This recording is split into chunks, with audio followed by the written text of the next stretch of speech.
So investing in a private equity fund isn't a liquid asset class. It's something that you'll usually hold over a 10-year maturity.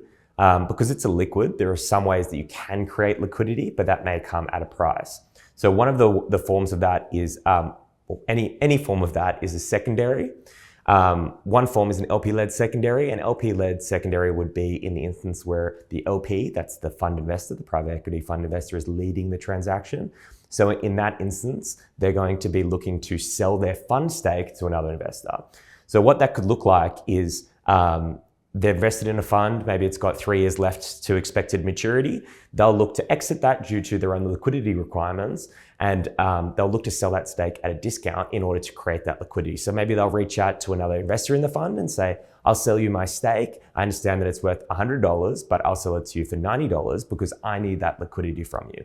Now, what that means being the incoming investor that's buying it at 90, well, it's actually valued at 100, right? So you're able to make 10% markup immediately. You're also going to see distributions come through from that asset sooner because it's already later in its valuation creation journey. And again, it's going to minimize cash drag as well because it's already deployed capital. You're not waiting for that manager to call the capital from you.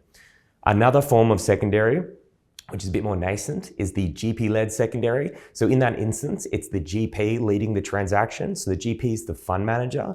When they're leading that transaction, they're going to be winding up a fund, and maybe there's a portfolio company in that fund that has been the crown jewel. It's been the lion's share of the performance up until wind up.